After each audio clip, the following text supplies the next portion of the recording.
আসসালামু আলাইকুম। এটা ছিল শবে বরাতের পরের দিন এবং আমার কাকা কাকির অ্যানিভার্সারি। তো সৌভাগ্যবশত সেদিন সরকারি ছুটি থাকায় কাকা বাসায়ই ছিল। তো কাকা পরে বলল যে, চলো দুপুরের লাঞ্চটা আমরা বাহিরেই করি।" তো আমরা রেডি হয়ে বের হয়ে গেলাম।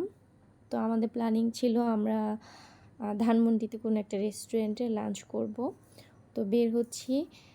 দক্ষিণখানের রাস্তা, সব রাস্তাগুলো একদম কেটে-টেটে খুবই বিশ্রী অবস্থা। অনেক ভিতরে দিয়ে ঘুরে-টুরে তারপর হচ্ছে আমাদের মেইন রোডে উঠতে হয়। খুবই যাতা অবস্থা।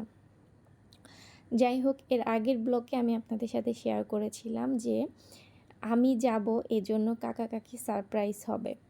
অনেকের মনেই প্রশ্ন থাকতে পারে যে আমি তো তাদের ভাস্তি, তো কেন আমি গেলে আমার কাকা-কাকি অনেক বেশি সারপ্রাইজ হবে?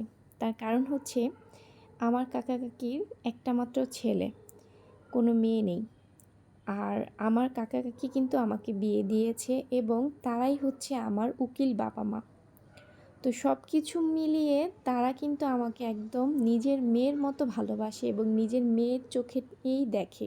যেহেতু তারা আমার বিয়েটা দিয়েছে এবং আমার উকিল বাবা-মাও তারা, তো একদিকে কিন্তু তারা আমার বাবা-মাই।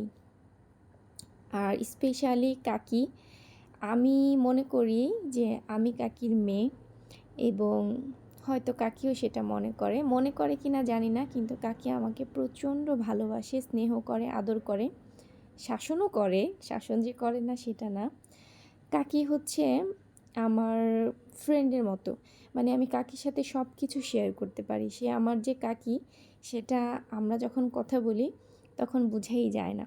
এমনও অনেক সময় গিয়েছে আমি কাকির সাথে 3 থেকে 4 ঘন্টা টানা কথা বলেছি ফোনের মাধ্যমে। আমার মনে হয় না কোনো বান্ধবী বা ফ্রেন্ডের সাথেও মানুষ ফোনে 3 থেকে 4 ঘন্টা কথা বলতে পারে।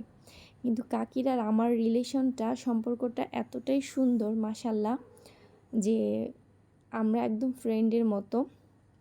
এবং কাকি মন থেকে আমাকে প্রচণ্ড পরিমাণে ভালোবাসে।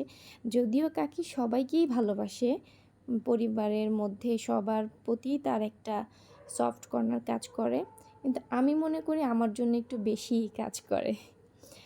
যাই হোক, এই কথাগুলো বলতে চাইনি, তারপরও মনের অজান্তে চলে এসেছে। সবাই মাশাআল্লাহ বলবেন, আমাদের এই সম্পর্ক যেন কখনোই নজর না লাগে সেই দোয়াটা করবেন। তো বলতে বলতে আমরা ধানমন্ডি চলে এসেছি। অনেক রেস্টুরেন্ট খুঁজেছি, কিন্তু শেষ পর্যন্ত কোনো রেস্টুরেন্টই তেমন একটা আমাদের পছন্দ হয়নি। যেগুলো পছন্দ হয়েছিল সেগুলো খোলা ছিল না। তো কাছেই ছিল স্টার কাবাব ছিল, তো আমরা দেরি না করে স্টার কাবাবে চলে গিয়েছি, সেখানেই লাঞ্চটা করেছিলাম।